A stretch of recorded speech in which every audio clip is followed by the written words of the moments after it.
everyone, Assalamu alaikum. This is Dr. Mahfouza Mannan Mitu. Welcome back to our channel JESMIN's Dream. বহুদিন পরে আপনাদের মাঝে আবারও হাজির হলাম। আশা করি সবাই খুব ভালো আছেন। আলহামদুলিল্লাহ, আল্লাহর রহমতে আমরাও ভালো আছি।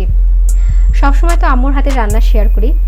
আজকে থাকছে আমার ছোট ভাই মুন্নার হাতের ট্রেডিশনাল কাচ্চি বিরিয়ানি রেসিপি। আশা করি আপনাদের ভালো লাগবে। তো প্রথমে চুলায় একটি হাঁড়িতে পর্যাপ্ত পরিমাণ পানি নিয়ে নিয়েছি। এর মধ্যে দিয়ে দিলাম স্বাদমতো লবণ,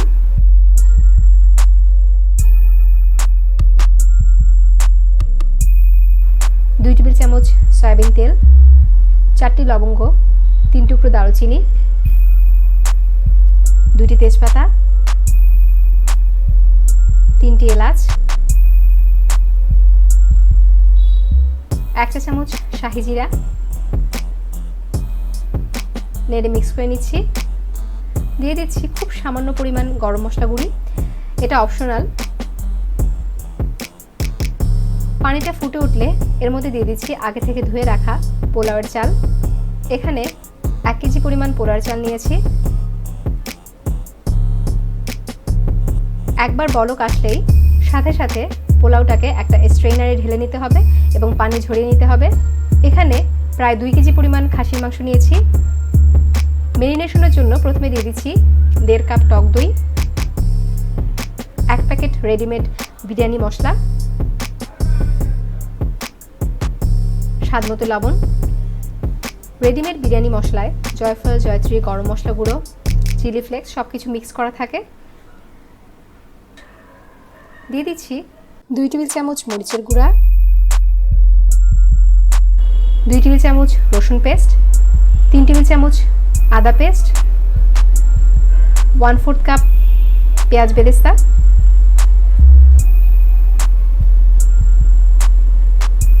সামান্য পরিমাণ কাঁচা পেঁয়াজ, আপনারা চাইলে এটা স্কিপ করতে পারেন।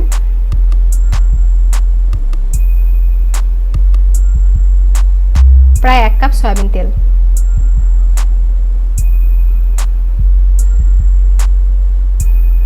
এখন হাত দিয়ে খুব ভালো করে মাংসের সাথে সব মশলাগুলোকে মাখিয়ে নিতে হবে। আর এখানে হাত ইউজ করাটাই বেস্ট। এমনভাবে মাখাতে হবে যাতে করে মাংসের প্রতিটি কোনায় কোনায় মশলাগুলো ঢুকে যায়। আর এরপরে 3 ঘন্টার জন্য রেস্টে রেখে দেব।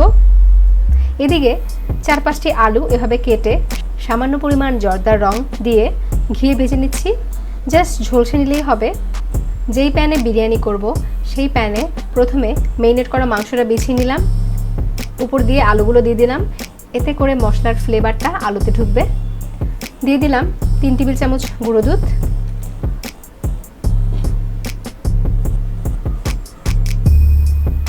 8-10টি আলু বোখারা,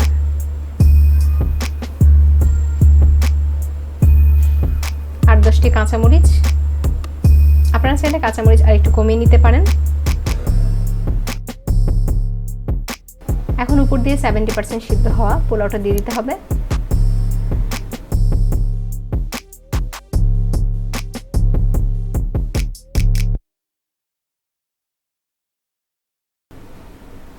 দিয়ে দিচ্ছি 3 টেবিল চামচ ঘি, স্বাদমতো কিশমিশ, আর 1 কাপ লিকুইড দুধ। মেরিনেশন থেকে যে পানিটা আসবে আর এই যে দুধটা দিলাম, এতে করেই পুরো রান্নাটা হয়ে যাবে, এক্সট্রা কোনো পানি লাগবে না। এখন আটার ডো দিয়ে প্যানের 4-5টা সিল করে দিতে হবে।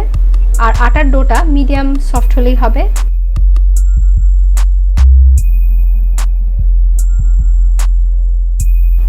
ঢাকনা দিয়ে ঢেকে দিলাম আর ঢাকনার ছিদ্রটাও বন্ধ করে দিয়েছি।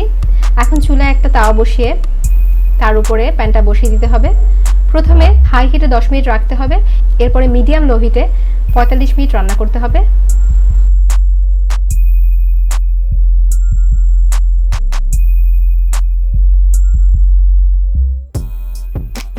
আমাদের বিরিয়ানি হয়ে গেছে। এখন একটা নাইফের সাহায্যে খুব সাবধানে আটার সিলটা আলাদা করতে হবে। মাশাআল্লাহ, খুব সুন্দর একটা অ্যারোমা আসছে আর দেখতেও খুব সুন্দর হয়েছে।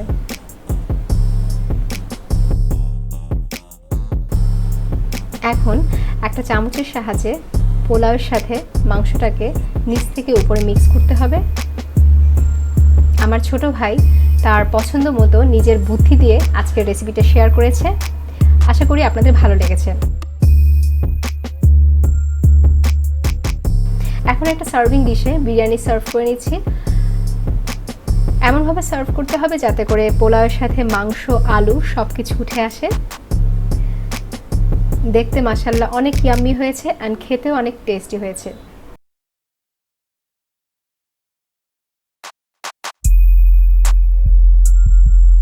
আশা করি আজকের রেসিপিটি আপনাদের ভালো লেগেছে। ভালো লেগে থাকলে প্লিজ আমাদের চ্যানেলটিকে সাবস্ক্রাইব করবেন আর পাশে থাকা বেল আইকনটি প্রেস করবেন। আর হ্যাঁ, লাইক, শেয়ার, কমেন্টস করতে ভুলবেন না। সবাই সুস্থ থাকবেন, সুন্দর থাকবেন আর খুব ভালো থাকবেন। আর অবশ্যই আমাদের জন্য দোয়া রাখবেন। নেক্সট ভিডিও দেখার আমন্ত্রণ জানিয়ে আজকের মতো বিদায় নিচ্ছি। আল্লাহ হাফিজ।